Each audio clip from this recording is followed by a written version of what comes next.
Hello, everybody, and welcome to Geopolitical Trends. Very excited to be with you on this November 1st. Yeah, the first day of November. We got only about a month and a half or so for the end of the year. So funny how fast time goes. So, anyway, so excited to be here. I got an interesting topic for you today. We're going to be talking about the significance of now an attack on the Daimona nuclear power plants in Israel. That is very significant.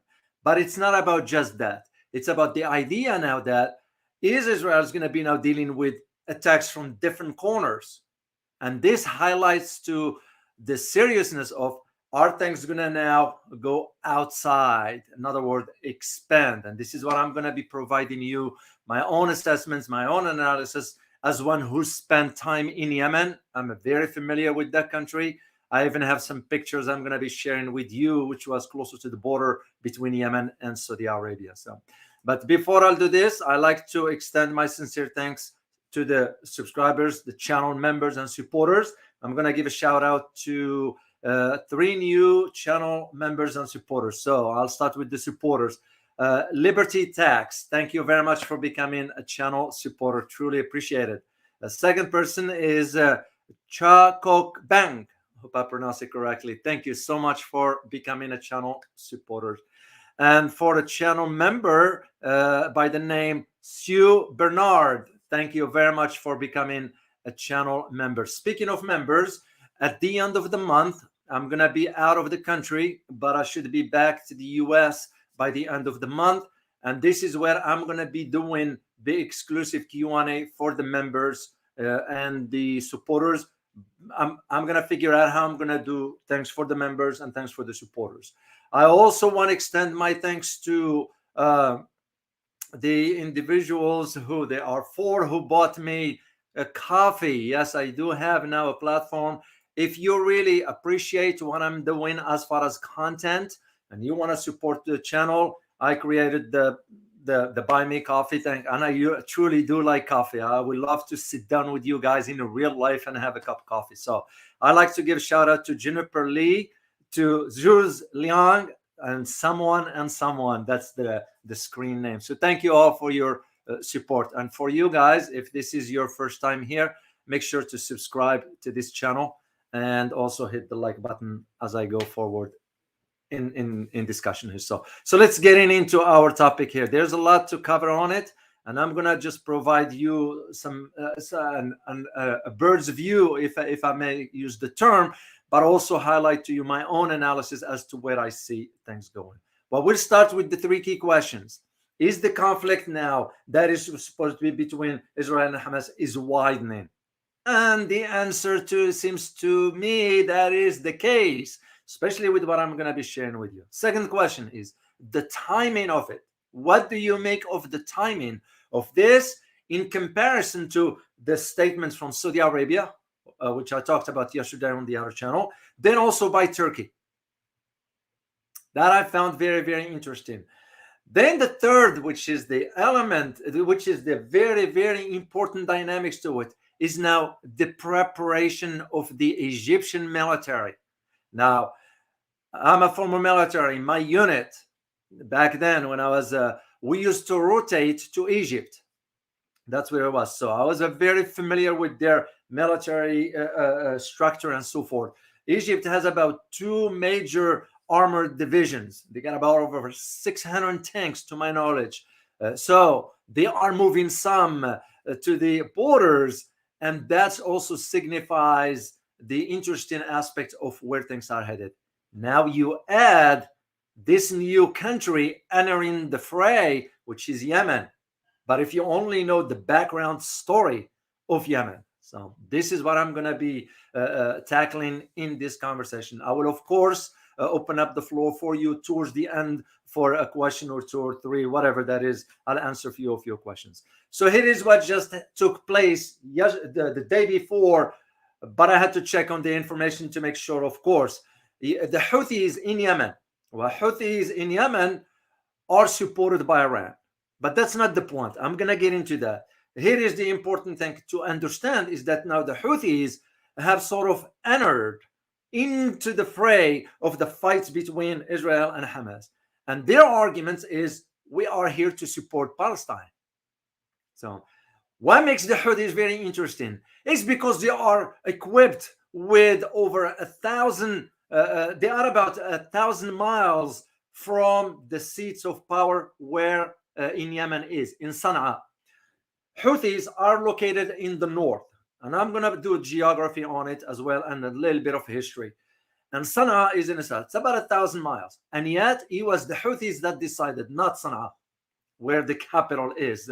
So this is where the Houthis declared now that they have fired drones and missiles at Israel in attack that highlights the regional risk. But the attack in itself targeted specifically the Daimona plutonium or nuclear power plants. It didn't hit the power plants, and that wasn't the intention for it. Those are, to me, in my opinion, it's a signal for what comes next. In other words, that's an indication that, hey, Israel, we do have missiles that can reach that particular facility and we can turn things upside down. That's, to me, what it is. So of course, you look at now the Houthis as some literature has put it, or some argument, some articles have put it as axis of resistance. You all remember the statements by the West, axis of evil. Now you have the axis of resistance. And of course, because, and rightly so, we can't sugarcoat it here. Israel took it too far when you start to almost, civilians. No, who gives you the right to do that?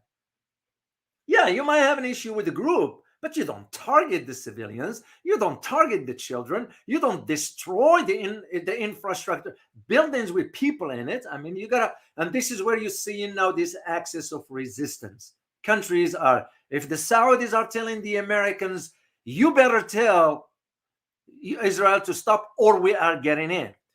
Houthi is now saying we are getting into the fight. Turkey is saying, well, we better start to think about moving forward with stopping Israel. Egypt's preparing its own, sending its own military, and Egyptian military, it's strong by standards. So all this suggests to you where things are headed. So Israel's not, by the way, Israel won't be able to fight alone anyway. Israel will be incapable. And I'll say this based on what I know. If it ain't for the United States, Israel can move an inch. And this is why the U.S. couldn't even, not when I say U.S., I'm referring to President Biden, the incompetent, couldn't even declare ceasefire. But it tells you also how weak our president is. So the Houthi military spokesperson, and I think I have an image of him that I'm going to, yes, I do have one here quickly. I'm going to share with you. This is the spokesperson for the Houthis. His name is Yahya Sari. And he said in a televised statement that the group, Houthi, has launched a large number of ballistic missiles. The missiles they launched, the equivalents to this, based on what I found. Okay, there are other ones that they've been provided with, but this, I don't think so that was the exact same one. There might be a short version of it, which means short distance. So this is where the difference in this one. But in any event, drone is a drone, missile is a missile. And he declared that they have launched those towards Israel, and there will be more such attacks to come. And I put this in quote, to help the Palestinian to victory. Yeah, basically because things have come into a sort of a point where we are turning a blind eye on the atrocities committed against civilians, which is not right. I understand emotions run high when it comes down to situations like this. Yes, the Palestinians have a right to exist. The Israelis have a right to exist as well. They are a human being like you and I. But we're talking about governments here. We're not talking about people. But why punish? Why the collective punishment? And this is what Israel is miscalculating. And if they think just because they have some nukes that they're going to scare the rest of the Middle East, no, there will be other countries that they are part with that they will partnership with the Middle East and use their own nukes. You guys can read between the line here. I am very aware of countries in the Middle East that they do have nuclear weapon in an escrow account. So let me first share, just to show you geographically where Yemen is, because it will make more sense to you to see and understand the geography here. And I'm going to share the screen with you so you'll be able to see this one here. All right, here is Middle East. Let me make this bigger for you guys so you can see. There we go. Full screen. So if you look at the Middle East here, here is where Yemen is. And I'm going to provide you a specific map just for Yemen. The locations vis-a-vis where everything is. Yes, of course, the tensions in the Middle East is happening in this region here, right here. But if Yemen is launching missiles or drones, or whatever you want to call it, that tells you that they do have the means by which to reach these locations here of Israel. Okay. Let me share another screen here, this is about Yemen itself, just for you to see about Yemen. Here we go.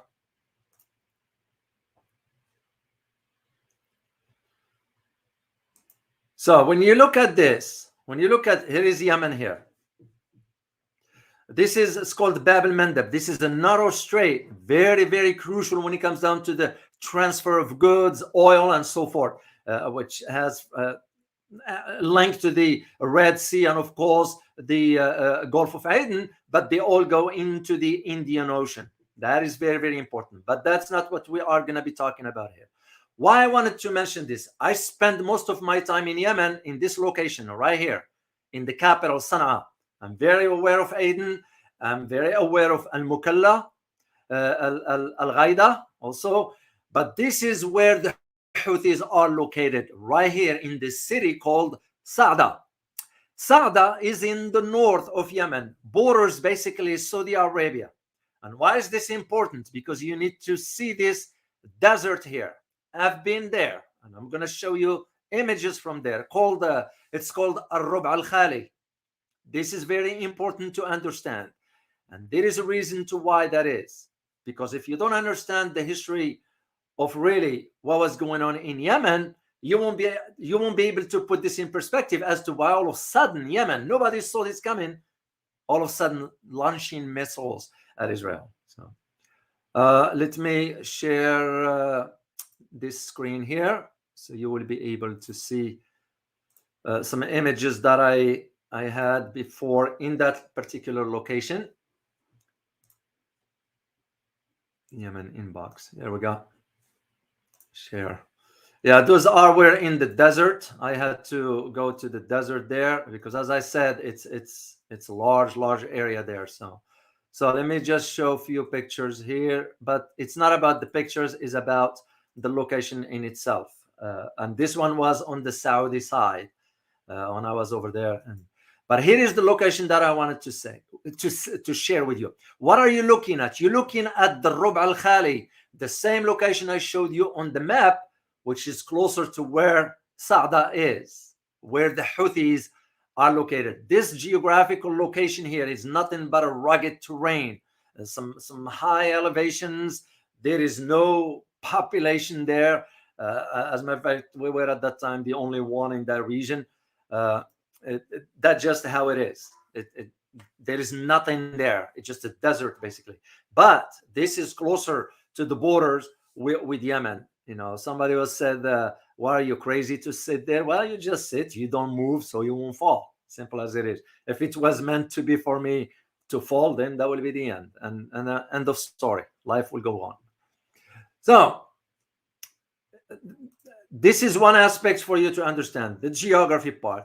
Then comes also the importance of understanding the history of Yemen. And briefly, I'm not going to go into the early history of Yemen back then during the era of the, what's her name, Queen Sheba, which is in the Hebrew Bible. It was mentioned there. So we'll go back to 19th century, but mainly if you look at the Yemeni history, it's so old. Yemen is an old country. As a matter of fact, if you think about the city of Hadramaut, that's where Osama bin Laden ancestors came from. Yeah, that's how far back it goes. So you go back to the 1839. That's when usually the part of when the British at that time were setting up a protectorate around the port city of Aden. Let me once again share this screen here with you, because you need to see the locations I am referring to here, because it will make more sense to you guys as I detail briefly the history of Yemen.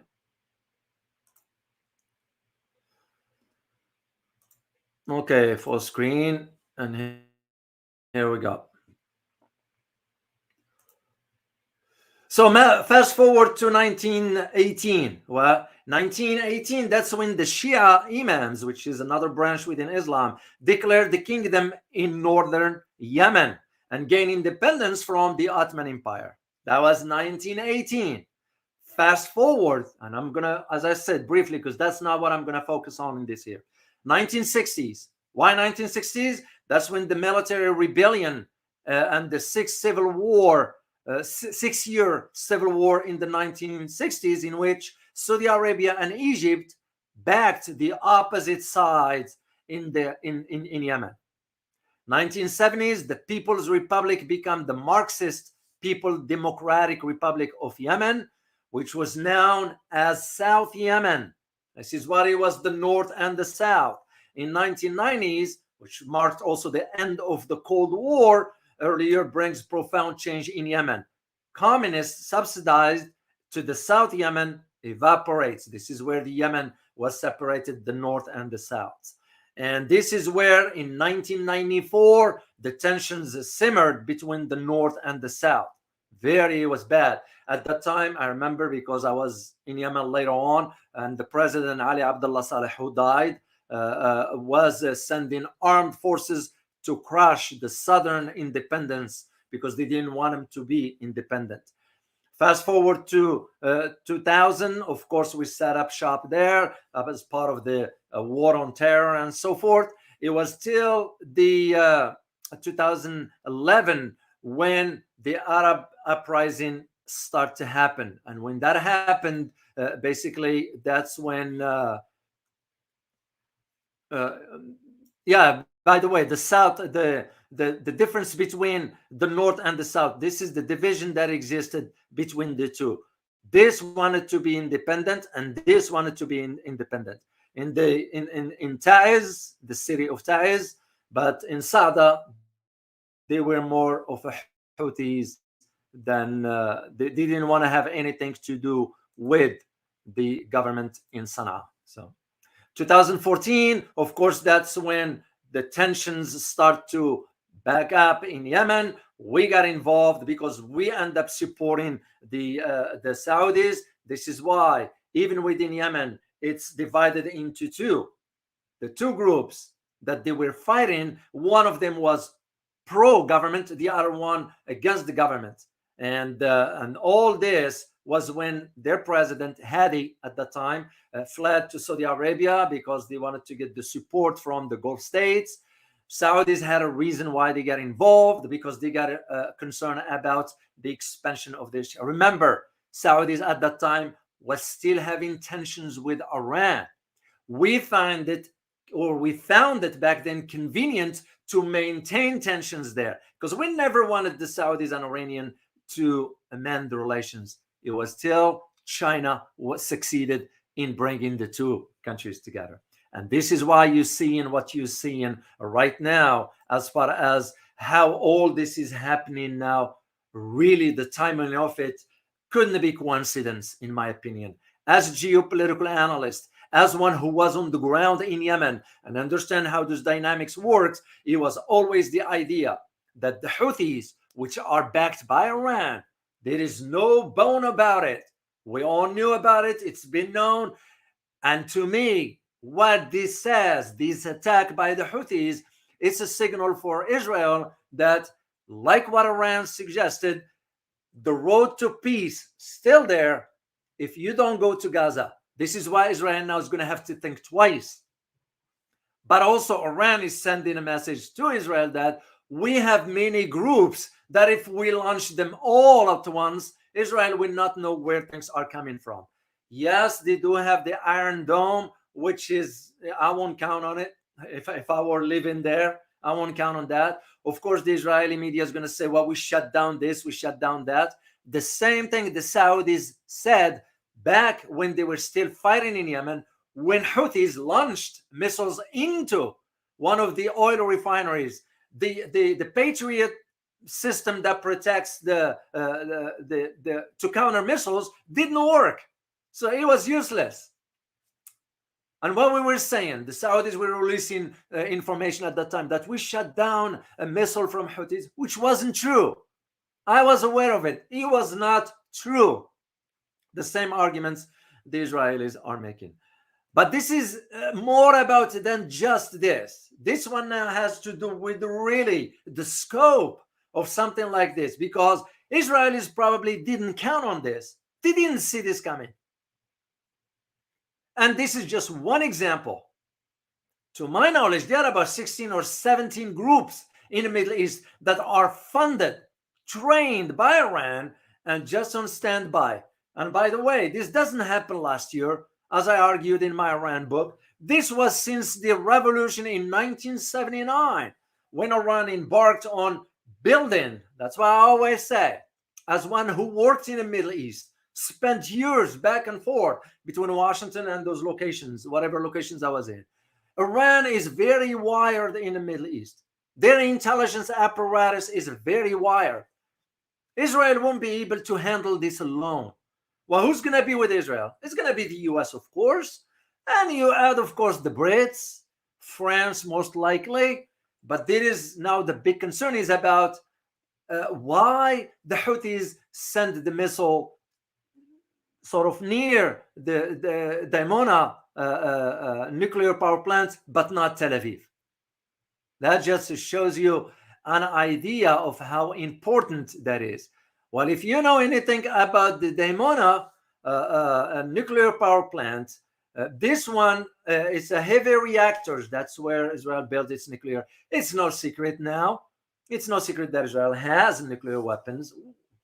Heck, we're the one who helped them out with it, in addition to the France. But what is surprising about this, and by the way, just to give you an idea about the Daimona, I think I have a picture of it. Yes, I do. I'll share it with you here, guys, so you just see. This is the Daimona, which is really in the desert near the border for borders of Egypt, I believe. Yeah. This one was irradiated for processing to use to produce weapons grade nuclear material. So there were approximately, to my knowledge at that time, was about 2,700 scientists, technicians, administrative staff, and other workers are employed in Daimona. So the facility in itself was built back then in the 50s, right after the end of World War II, of course, when the Allies and all that was when the decision, because remember, when was Israel declared officially as an independence? 1948. And we were the first one to recognize it right after, about 20 minutes after his declaration. Harry Truman was the first, that was the first order of business, right about, not even 20 minutes, it was 10 minutes. To some records indicates that it was about 10 minutes after its declaration. So beginning in 1958, and you know who really pushed hard for this was the French, because French are good at building nuclear power plants. So French assistance also helped Israel construct this natural uranium heavy water research reactor at Daimona. and it is in the desert. It's in the Negev desert, and this is where it's very concerning now for Israel if Egypt is moving its own troops. This one is about the location of this, about 8.5 miles from the town of the same name, and about 25 miles from the Jordanian border. That's why it's in a desert. Somehow. So Daimona facility was constructed in secret, and here is the kicker: it is not. I repeat, it is not under international inspection safeguards. Here is the double standards with the IAEA, the International Atomic Energy Agency. Why it's going to other countries to inspect their facilities, but is not allowed to inspect the Daimona. Call a spade a spade. Don't shy away from it. So, because we are saying so. And this is why I'm saying our credibility is shattered beyond. I think what just happened now with this conflict, it really put Israel, that's putting a lid on Israel credibility. It's done. It's done for. Not the Jewish people. Please, do not confuse the two. You put Jewish people aside, and we're talking about the government. As a matter of fact, I'm going to be doing a specific video about Netanyahu himself, so you'll have a better understanding. So if we are to say, well, the rule of law, where is the rule of law when you couldn't put the Daimona nuclear power plant under the international inspection like every other location? Look what they're doing in Iran. Why aren't they doing that in Israel? The facility was first noticed by American intelligence, believe it or not. Even the US was kept in the dark on certain things. This is why I'm saying, for you to understand why the 8 former naval Indian officers were spying on behalf of Israel, because Israel provides India with some military technology behind our back. They are technology we don't want to share with India. The last thing we will do is to do that. And yet Israel, for some other reason, is doing that. Even though there might be Jewish people living in India. I don't know. I just find it very odd. Even for us at that time, it was the intelligence that discovered this when at that time we still have you spy. See that plane over there? That's a spy 2. That's the SF-71 as part of the spy 2 program that flew over Daimona in 1958. But here is what I found very also interesting, is the list of nations that secretly sold Israel the material and expert. Israel didn't do it on its own. Israel didn't have the know-how, the technology, and so forth. It was, or the material for that matter. So the list of the material and expertise to make nuclear warheads or to turn a blind eye, this list of nations, and I'm going to share them with you, they either sold the nuclear technology or the material, and also turned a blind eye, like what we are doing with the targeting of civilians in Gaza. Because that's what we're doing. We're turning a blind eye. Shame on Germany. Shame on us. Don't shy away from it. It pains me to say it about my own country, but that's the damn government, not the people, not the American people. Mark my word on this, guys. American people are nice people, like every other race. It's the damn government. So we turned the blind eye. We couldn't even vote for ceasefire. That's how much we wanted to go. I saw recently the idiot Hillary Clinton coming talking about no ceasefire. Yeah, ain't all right. That's not right. We shouldn't get rid of all those damn politicians altogether. But here's the thing. The list of these countries, which includes today staunchest campaigners against the proliferation. Those countries are the ones saying, no, we don't want any proliferation of nuclear weapons. We should stand strong together against it. Yet they were the same countries that proliferate and exchange the nuclear material with Israel. So that includes the United States, of course, France, Germany, Britain, and even Norway. This is what I found. Yeah, You will think Scandinavians are gone. The last time when I was visited as a tourist, I was back in the 80s when I went to Helsinki and Stockholm and Sweden. Wonderful. That era is gone. It's gone. Scandinavians are gone. Look just what happened with Sweden and Finland. They were living in peace with the Soviet Union, then Russia for almost 50 years. Never had to worry. All of a sudden, they've been pulled into NATO. The same thing we are doing to Australia, the same thing we are doing to New Zealand. Not to NATO, but pull them into some trap of sort. Philippines, South Korea, Japan are gone. So, and this is when I see the double standards of the West. No more credibility. It's gone. So, and this is where the nuclear project in Israel. That's why it never got off the ground without the enormous contributions from France. France contributed a lot. There are a lot of Jewish French Jews who live in France, but that doesn't mean. Remember, they was back in 1950s. So. And this is where the importance of this, and I'm not going to get into the technical stuff about how much megawatt this, it's not of importance right now. What is important for us to understand is really these dynamics as to what this all means, how this is now going to really reshape the ground for what might lie ahead. This is what's important to understand about all this.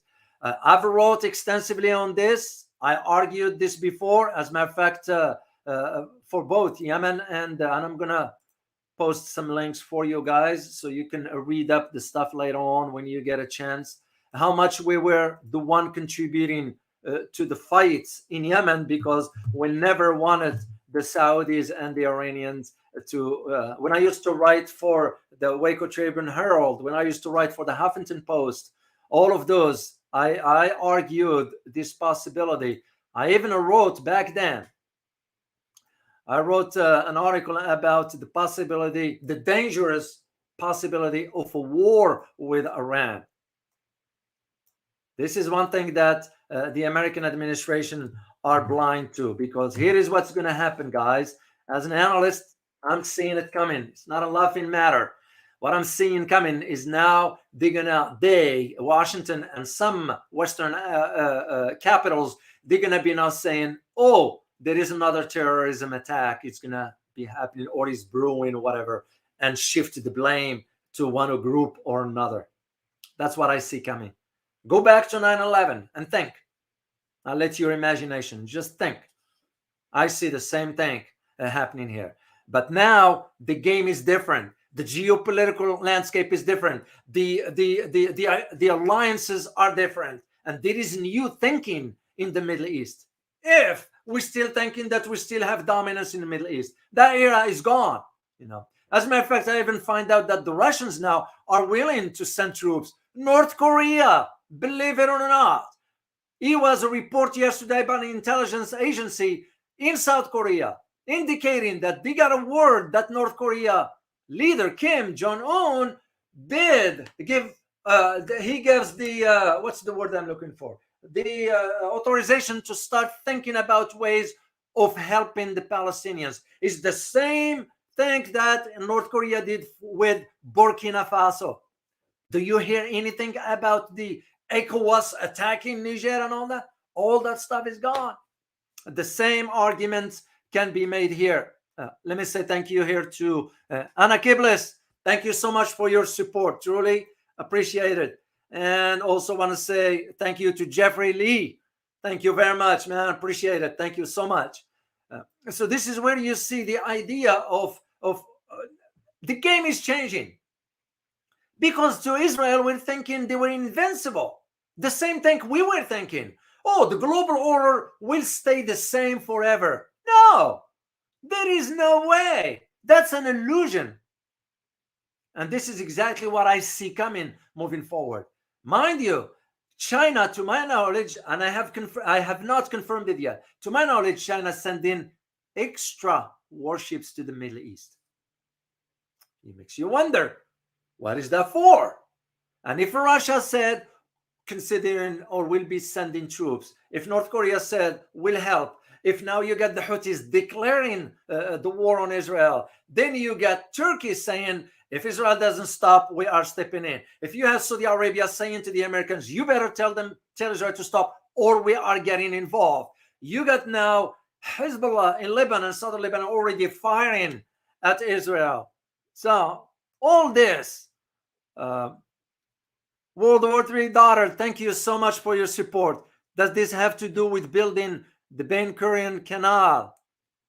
The possibility is there, but there's more into what's going on right now than meet the eye. I'm telling you this, guys. This is much bigger. I don't think so. I don't think so. Israel was counting that now it's going to have to deal with different directions. Dealing with different directions means what? It can't fight alone. Israel has, just for the record, and I'm saying it on record, Israel cannot fight by itself. Straightforward. Without the US, Israel will not move an inch. Despite what you hear, despite there is now a psychological dysfunctions within the military inside Israel. Of course, we're not going to read about it. We're not going to hear about it. I have my own contacts.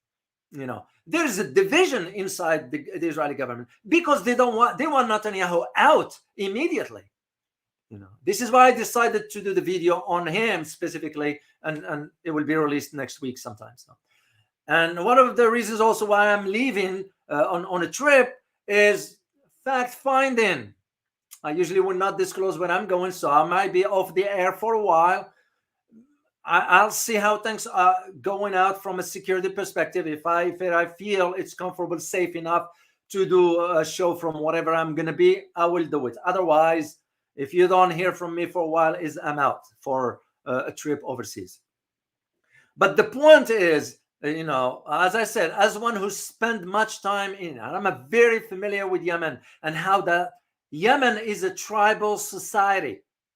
The central government in Yemen has no power.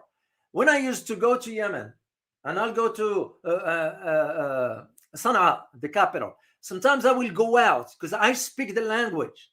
They were kind to me. I mean, you don't harm them, they won't harm you. You know, they knew I'm a foreigner, they knew whatever. But at the same time, when you respect their culture, and I will go and eat salta. Salta is one of these national dishes in Yemen. So, but there were certain areas where I was advised, please, Mr. David, do not go over there. And I said, why is that? They said, well, they will kill you. I said, why? They said, they don't like foreigners. End of story. And you know what? I respected that. You know, I'm not going to show I'm this macho thing because I'm carrying whatever I'm going to go. No, you respect the culture. They don't want to see the foreigners. They don't want to deal with foreigners. I got to respect that. So it's the tribal mentality. That's what I'm referring to here. But the idea in understanding how they are, by the way, they are fighters. They are fighters. They will fight to death. Missiles and planes, I ain't gonna scare them. This is why I believe they are certain of what they are doing. But for them to come forward and declare a war on Israel and launch the drones and missiles near the Daimona, they didn't target the Daimona. It's not like they missed it. You might read on some articles, oh, they couldn't even aim. No. It's not about aiming. It's the message. It's the message. You know, Yemeni people are very nice, but also they are very sort of, what's the word? Warriors. That's the word I'm looking for. Warriors. You know, they're wonderful. But what you need to understand right now is that the landscape is changing. Israel now doesn't know where to turn its head to. It's not gonna know what to do. Nick H, thank you so much for your super sticker. Truly appreciate it, man. Thank you very much. Israel's not gonna know, which means what, guys? That means we have to get involved. And if we are already hearing the commander of the Marines saying, oh, no, it's gonna be an Israel decision, it's a lie. We are deep in it, whether we want to admit it or not. That is the hard truth of it. Otherwise, if we are not in it, why the incompetent president, our president, couldn't even join other nations, 120 nations, and approve the ceasefire? 14 countries objected, starting with the United States. 55 abstained from it, and 120 voted for humanitarian aid and also the ceasefire aspect. So it shows you right there that now the calculations for Israel is going to be very, very much different. They know, Israelis know the group that they fear the most. Which group, by the way, Israel fears the most? Can you guys leave me the answer on the chat box? Out of all the groups, and there are many groups there. So which one do you think Israel fears the most? And by the way, the Houthis, just for you FYI, they considered Muslim, but they practice what they call the Zaydi form of Shia Islam. In Islam, they are both Shia and Sunni. Iran is Shiites, Saudi Arabia is Sunnis, majority. The Houthis are part of the Shia, but there is another sect within the Shia called the Zaydi. That's what they are. So, and by the way, they start this armed rebellion way back in 2004.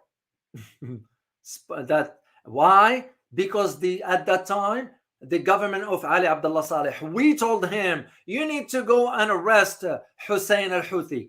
Hussein al-Houthi was the leader of the Houthis at that time. So they took over. This is why after that they said, hell with the central government. They took over Sana'a altogether. They are fierce. They are strong. And why do you think Iran is back in the map, or has been back in the map all this time? This is nothing new here. So it's again, Israel is going to be shocked and surprised. Oh yes, you're absolutely correct. I'm sorry, I can't read Chinese the name there, but you're right. Hezbollah is very strong, armed to the teeth. Those images that I showed you, yeah, they exist within Hezbollah arsenal. And this is why I'm saying Israel is not going to go the full-fledged as they say we're going to, because what they are embarking on, and let's just be honest, and again, has nothing to do with the Jewish people. I can't stress this enough, guys. I can't stress this enough. You separate the two. You can, because you're smart enough. You can't paint with a broad brush every human being, every Jewish citizens under the same connotation. No. Government by itself, people by themselves. There are Jewish people that they are not in agreement with what their government is doing. That's why they're protesting in Tel Aviv. They wanted Netanyahu out. But now this is going to change the calculations. And there are those, without even talking yet about Egypt. Let me just give you a picture to keep in mind.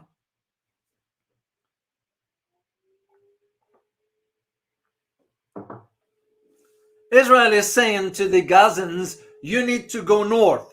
Why north? Because they want to push them towards the Sinai. Well, the Sinai is going to be on the Egyptian border. Egypt's saying no. First of all, how can you reallocate people from their own land? That just doesn't make any sense. But if you start attacking them, what do we call that? You all know the term, right? That's genocide. And if it is the case, we can't be turning a blind eye on that. I know, right? If we say we stand for the rule of law, this is why now when you hear an American president, or even both parties, the Republicans and Democrats, talks about the rule of law, you just shake your head. They're lying to your face. So here are the atrocities committed against defenseless civilians. Oh yeah, Israel has the right to defend itself. Yeah, nobody's saying otherwise, but not in this manner. Where are the military targets? Otherwise, what you're going to be seeing is you're going to be seeing groups now coming out of the woods per se, from different directions. You can have all the iron domes you have. I ain't gonna cut it. And even there are now conversations inside the Arab world that these Arabs are just talking. Can they act?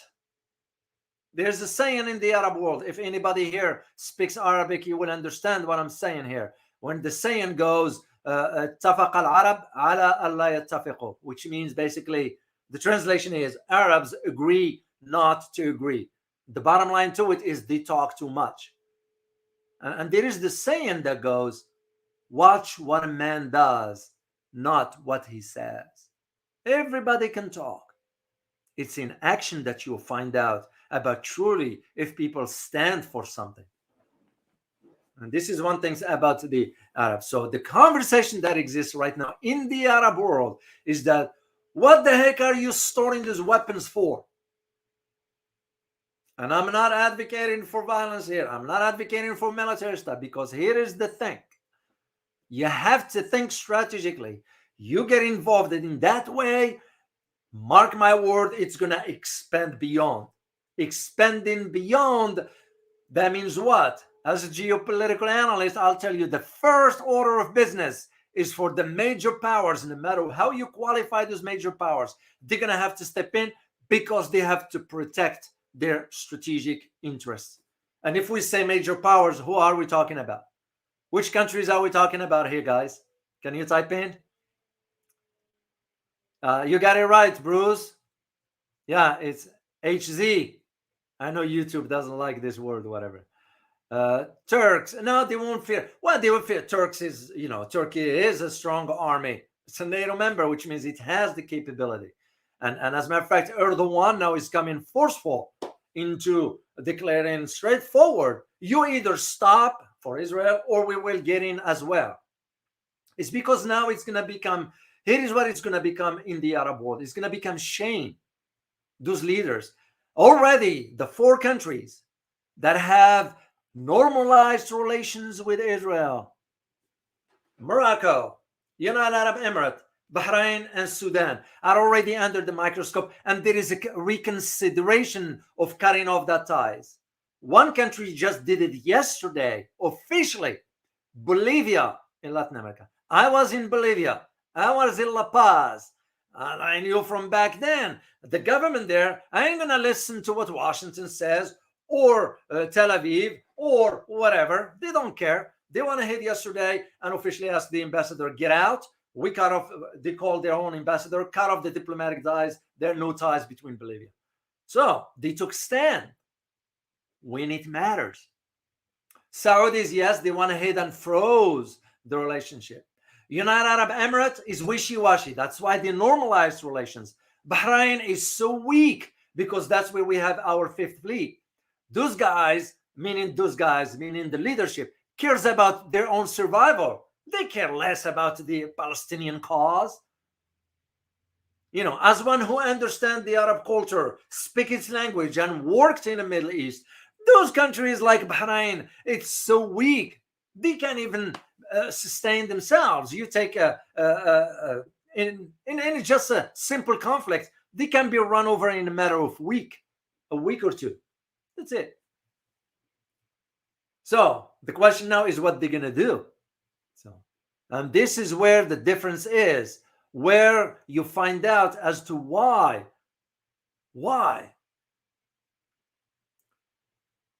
the expansion of this conflict now by having Houthis officially declaring war. Also, that's the message from Iran to Israel. Because, mark my word, should this expand, which I hope it does not, major power is going to get in.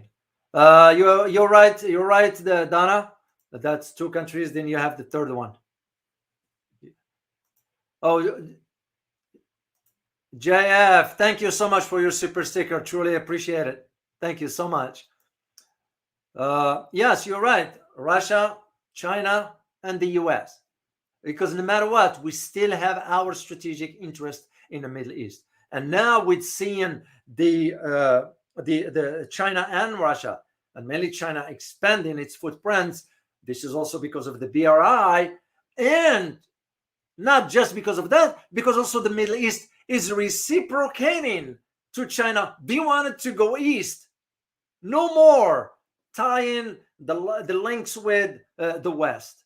I look at the best example I can tell you guys is now the conversations that's going on within GCC, the Gulf Cooperation Council, as far as opening a free agreement trade with ASEAN.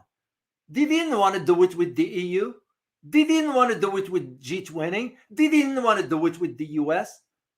ASEAN, East, they moving east. Of course, because the Gulf, the GCC, the Gulf Cooperation Councils, will also, we may use the term, it's not we can use the term, well, yeah, they wanted to go with ASEAN because it's in the western side of Asia. I know there are two terms. You hear Middle East, but you also hear West Asia, which is true.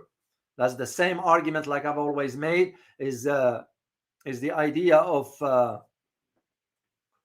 the Asia Pacific and Indo-Pacific. So yeah, then beside the major power, you're going to have to think about our regional powers. Well, when we think about regional powers in the Middle East, who do we think about? You got about three: Iran, Turkey, and Saudi Arabia. Egypt to a degree, but Egypt is now in some economic chaos, given that its currency went down, or there's just some issues with Egypt for now. Suffice it to say that the three other regional countries, well, if you think about those three regional countries, who do you think they're going to side with? The US? I don't think so. I don't think so. That era is gone. In my opinion, it's gone. This is why we are seeing now forcefully for groups like the Houthis. And Houthis are not going to do this without coordinating with Iran. Houthis are clients of Iran. Hezbollah is client of Iran. There are those who say Hamas are client of Iran. I don't think so. And by the way, I forgot to mention this last time. Hamas group visited Moscow last week. It shows you the dynamics. Could it be the reason why Russia declared will be willing to send troops to Gaza? They didn't say to Palestine, to Gaza. And if you think, just think about it. If you think Russia's coming in, are they going to come in just with their guns? No, they're going to come with some heavy equipment, with some advanced tech stuff, and the possibility of jamming all the communications in Israel. That's what they're going to come with. Remember, Russia has a naval base in Tartus in Syria, and it has another location. And within those, Russia brought in the S-400 missile system. I even wrote in Huffington Post back then, when Russia had to withdraw some of its forces, the West was saying, see, they can't even fight, they are leaving, which wasn't about that. It was a calculated move.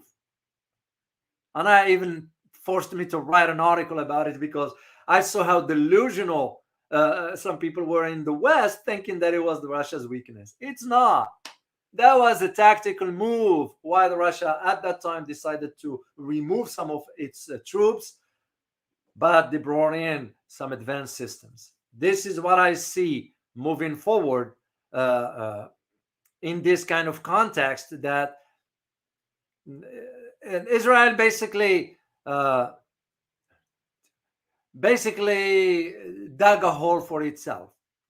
The calculation wasn't strategic, wasn't smart. Now, if you know the background of Netanyahu, even within the Jewish community, there are different ideologies, but if you also know his background as far as his brother who was killed in a war in Egypt, and even Netanyahu himself survived when he was in IDF, because he was in the Israeli Defense Force and so forth. So he's traumatized. And this is why that idea of, almost like civilians wipe them out and all that, I don't know. To me, that's because war is always is a tragedy, and if you get involved, you get scarred you get scarred psychologically, unless people know how to handle. This is why, at least for me, with some of former colleagues, they became alcoholics. Uh, that their lives been ruined, and it's just because it became too much. They didn't know how to handle the stress of the, because it was tragic. What unless you know how to handle certain things, that's the way I see it going.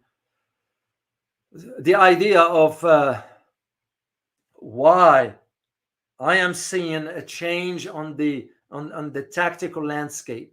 But if you have the Egyptian mobilizing their force, Jordanians didn't do a thing. The Jordanians, they talk. I'll say straightforward. I worked with the Jordanian forces. They're special ops. I know Jordanian people. Again, people are wonderful. But the monarchy, it's for its own survival. This is what I'm saying about certain Arab countries. Not all, certain Arab countries. Once again, I am not advocating that they just send in their military, and no, it doesn't work that. You don't make a situation even worse. We're trying to figure out a way, first of all, how to stop this slaughter that is going on against civilians. Then we'll figure it out what the next step is. And no matter how you look at it, the two-state solutions is the only way. It is the only way, no matter how you slice it, no matter how you think about it. Things will calm down and all that. Go 10 years from today, you're going to have some other right-wing individual in Israel is going to push for certain directions that even the Israeli people do not want. Jewish people who live in some Arab or Muslim countries, they have no issues there. And dare anybody to harm them, because first of all, it's not right.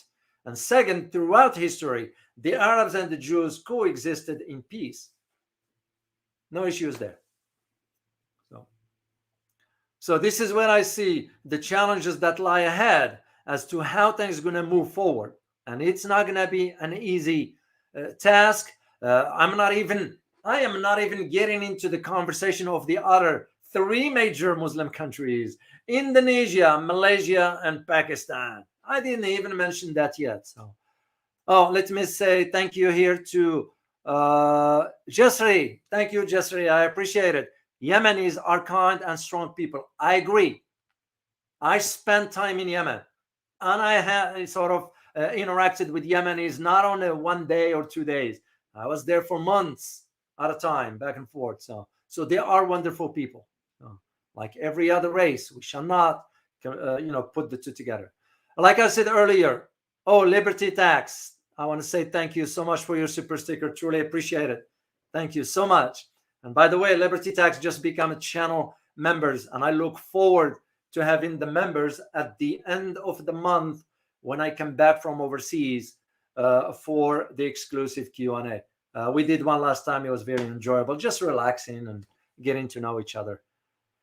And also, guys, if you want to, if you like what I'm doing with this channel here, and you like the content, if you want to consider supporting the channel, you can. I set up the right here, guys. If you want to support the channel, you can buy. I do like coffee, by the way, and I hope in real life one day, if any of you end up visiting the US and you end up in Texas here, don't hesitate. Send a note, and I'll really reschedule my thanks and meet with you for a real life cup of coffee. But thank you all for your support, because it shows your appreciation. Once again, what I share with you is not something on the top of my head. I worked in Washington for years. I'm a former military. I'm an author, and I wrote so much on the Middle East. I'm a global speaker, in addition to being a geopolitical and international security analyst. So you acquire over 20, 30 years of experience. It becomes part of your daily life as far as reading the landscape on the around the world and understanding where things might be going on. And this is what prompted me today to come decide. I decided on this last night because I said you need to understand and put this within the context of both geopolitical and security aspects of it. That will make more sense to you. So once again, if you want to support the channel, here is the link to buy me coffee there. feel free to support whatever you want to support with, and I am very grateful to that, because that will tell me how much you appreciate my content, what I'm doing. As I said earlier, I am not even including in the conversation yet Malaysia, Indonesia, and Pakistan, which will be another conversation by itself, and maybe I might do it some other time. So I will consider that one. So, all right, guys, I'm gonna take a few questions here. And by the way, I am working on China and Bhutan talks about establishing diplomatic relations. That is big. Why is that? Because India is going to be left in the cold, and India won't want that. So I'm digging into certain information that I need to confirm, and I will do. Hopefully, I'll do a live before I leave the US. I'll do my best. I can't promise, but I'll do my best. So, all right, let me see. First, here's a question in front of me right here. Question: would NATO invoke Article 5 of Israel? No, it can't invoke that. It's because Article 5 applies to NATO members, even if Turkey gets involved. But Turkey never get attacked. And even if Turkey gets involved, Turkey is not going to get involved openly. Remember, there are some, this is why Iran is smart enough to know they ain't going to go openly. They have groups, they have militias. They've been investing in this since 1979.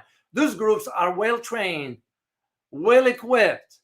And I had to check 4 days ago, I had to check the status of Iran's missile technology. As I said, I wrote a book about Iran, and I detailed all this in the book. But I have to keep up with the updates. So that information that I did was in 2017. Well, we are in 2023. Even though the stuff that I argued back then is still reflective today, but when it comes down to their military capabilities, it has evolved a major way. And I'm finding out to the point that the confirmation of a hypersonic missile, you know what it means. This is what I'm saying. Iran has the ability to how they're going to move forward with this without being openly. So the answer to your question is no. And Turkey doesn't care for what NATO thinks or the US think.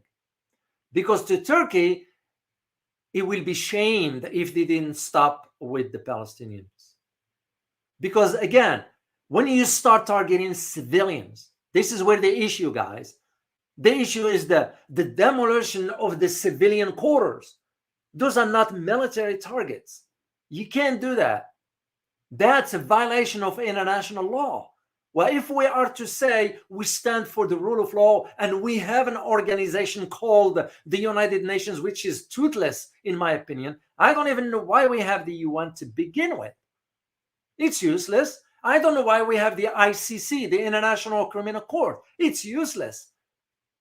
I don't know why we have the World Trade Organization. It's useless. If they can't take stand when it matters, what's the point? That's like when you do this. If you couldn't speak the truth, what's the point? You know, I'm not here to share hypes with you and do this just for the heck of it. It's my time spent here. It's my energy. As I always tell you guys, I give up a full-time teaching position to this because I believe in it. If you believe in something, you work hard enough in it. You put your heart and soul into it. And of course, because you're going to emanate positive energy. This is why I have no tolerance for negativity. You can express your opinion. You're entitled to it as long as it's done respectfully. Because that can kind of draw that negative energy. And I tend to push that away. So anyway, let me see another answer. Another question. I'm going to go all the way up to the top. There's a lot here. So, but that's great. It's great to have you all here, guys. It's really, really great. And I truly enjoy doing this with you guys.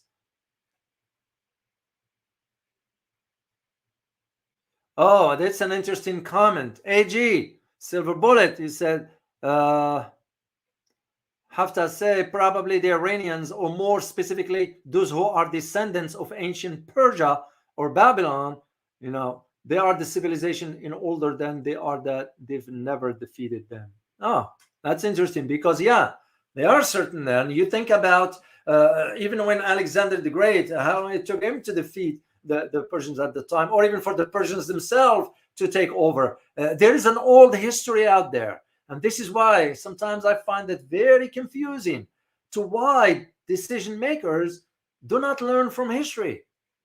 Makes you just wonder.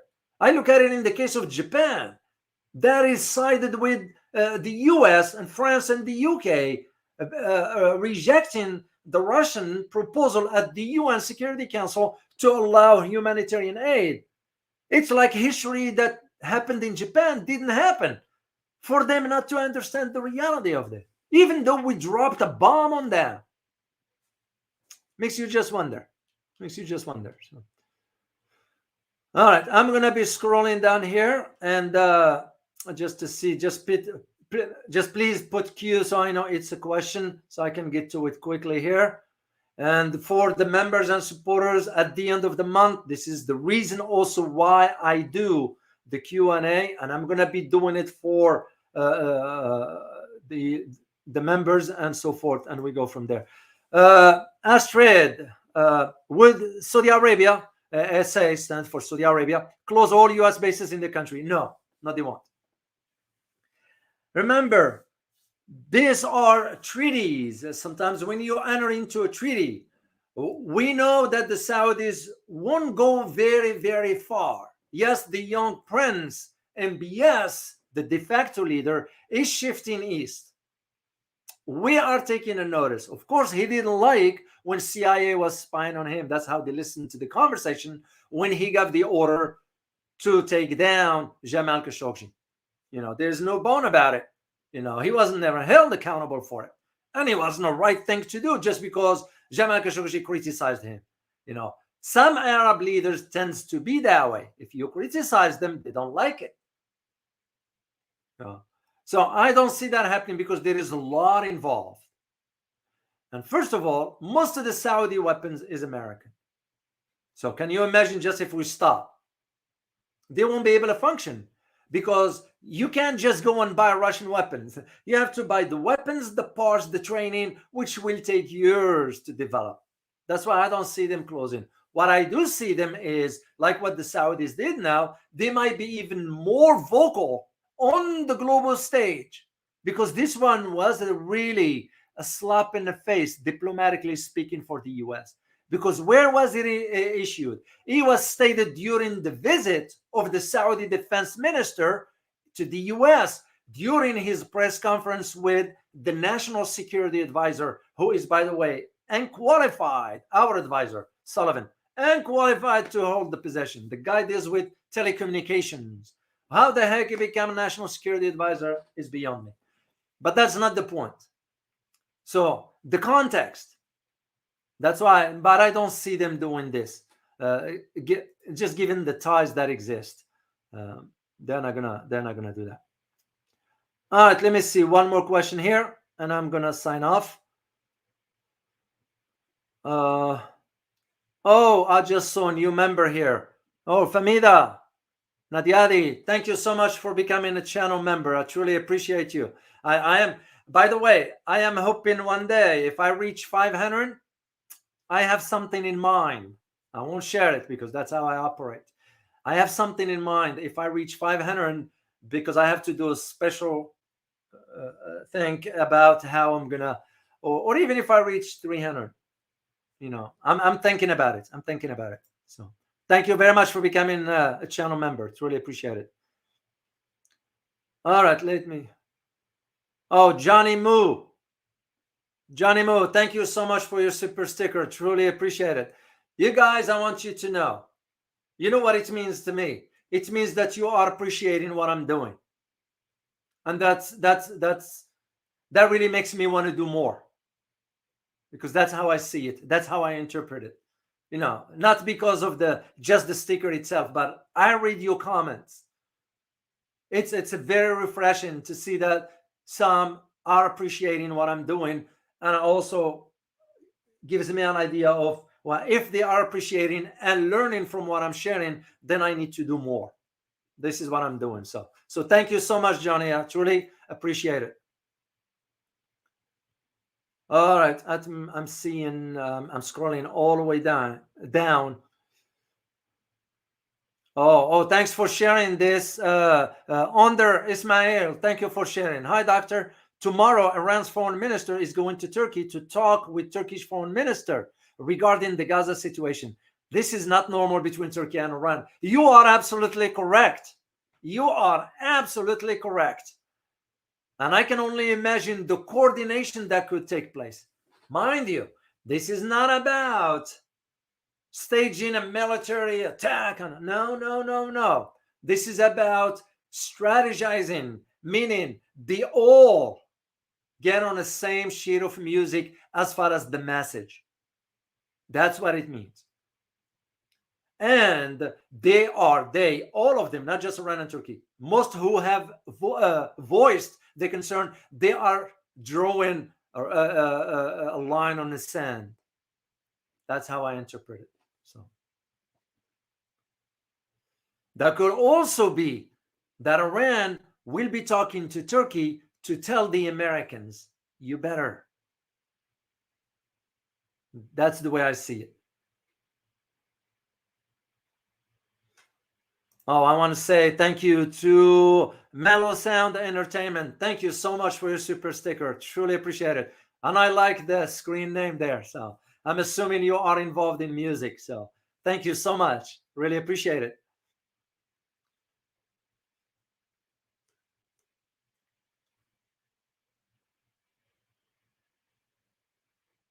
All right. It's so many messages here. And Vance, I want to say thank you to Vance. Vance Cow, thank you so much for your super sticker. You are most welcome. I truly appreciate it.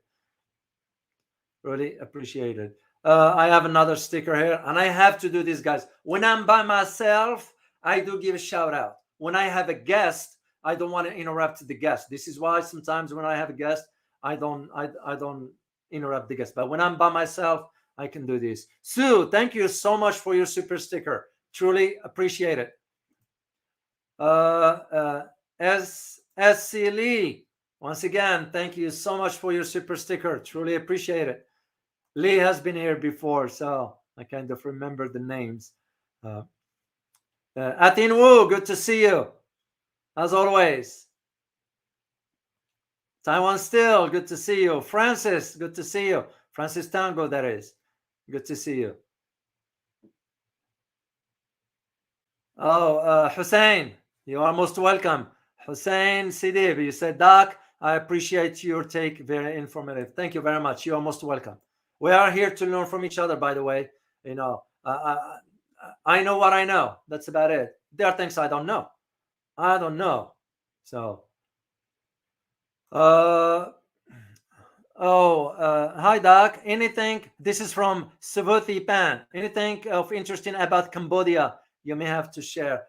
I tell you, since my last trip to Phnom Penh, I really enjoyed Cambodia and all that, but I was about to travel to the southern part, but I got the message from Washington, don't go. They didn't want me to go at that time. But no, I don't. I don't know much, but all I know is that there is some conversation regarding some infrastructure with China that I didn't dig enough yet. I want to do this Bhutan, China. Then I need to do another. There is some conversation about some major projects regarding, I think, Indonesia and China. Then I will look into Cambodia.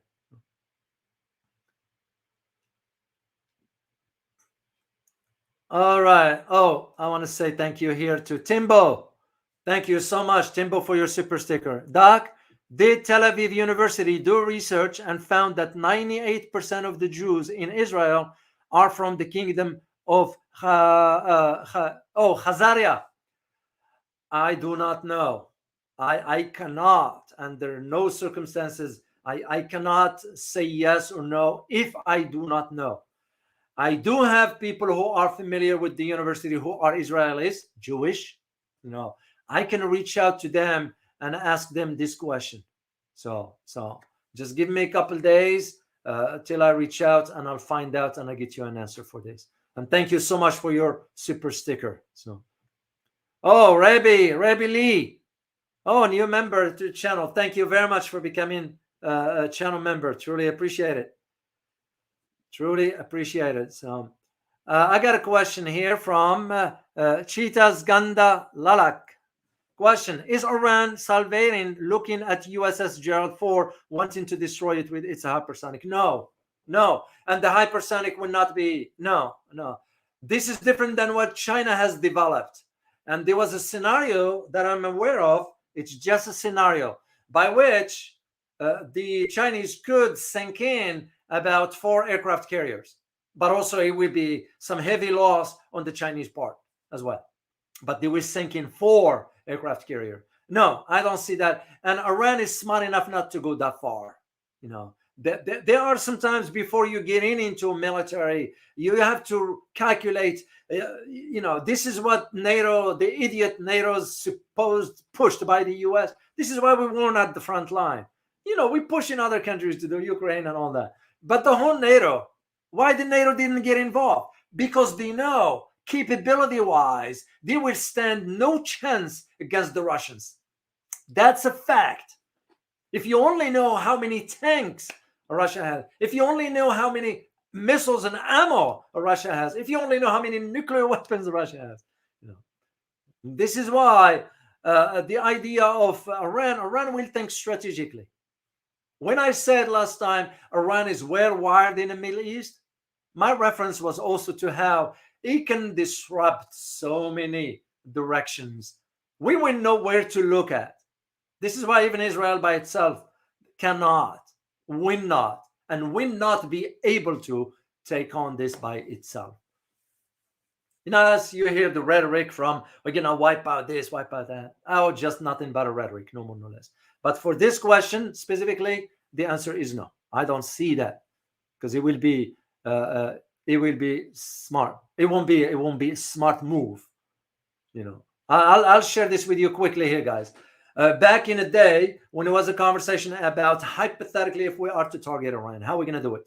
Well, for us at the time, when I was in the military, we have what we call the menu. The menu is, what you're going to do. You like a menu when you go to the restaurants. We got things here. Well, the first one we had on the menu was carpet bombing.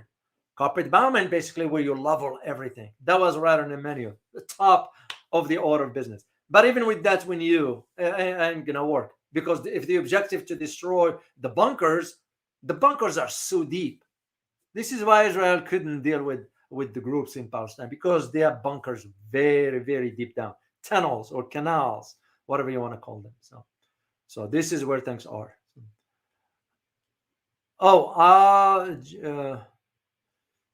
Now I can't even remember if I said thank you or not, Jeffrey. I'll say it again. Thank you again for your super sticker. Truly appreciate it. Truly appreciate it. I want to also say thank you to Manchu. Manchu became a YouTube member. Thank you for becoming a channel member. Truly appreciate it. I look forward to interacting with you at the end of the month for the Okay, guys, I'm looking for one more question, and I'm gonna have to sign off because, as I mentioned to you, I will be leaving. I'm gonna go. I won't say I'm going dark because I'm not. So I might do live from whatever I'm gonna be if the conditions are permissible to that, and we will see. Question from Amber Spirit: will Iran invite China and Russia to build military bases inside Iran? I wrote about it in a book back in the 2017. I won't be surprised. The question becomes which one. You could do both, but it had to be in separate locations. I won't be surprised, given where the shift of the global order is. I would not be surprised, and I'll be the first one to come on the air if I even get a confirmation about that one. So I do have some circles where I can find that, but at this level, there is no way average people will ever know. You have to be inside, and so it will be an interesting outcome if that is. But I'm not ruling that out. It will happen at some point soon. So hi Jack, good to see you, Jack. I haven't seen you for a while. Hope all is well where you are. I know London or England is getting some heat now for their possession on this Palestinian issue. Oh, Jojo, thank you so much for your super sticker. Truly appreciate it. Truly appreciate it.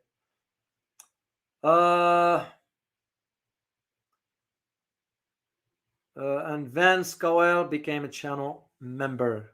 Good to have you. All right, guys. I hope you find this very informative. I'm gonna have to sign off here. Go work on some other stories because I need to finish a few things. Then I'm gonna be taking off. I don't like to disclose my stuff here. You all know why. And till I see you again on the air. So hope you find this very informative. Please hit that like button. I will really appreciate it. I notice sometimes we will have about 18,000 views on it, but it doesn't confirm to the likes. I will really appreciate it. You know how the algorithm works. And by the way, thanks to all your support for the other channel, we crossed over 100,000. It's because of you. Whether you are a supporter of the other channel or not, I want to say thank you because I'm the host of the other channel. I'm doing 2 channels here because that's how much I believe in this. So please hit that like button and also subscribe if you have not done so. And don't forget to share this with your friends or invite them to subscribe. I will really appreciate it. Thank you all, guys. As always, remember, geopolitics impact your daily life in more ways than one. Till next time. Bye-bye.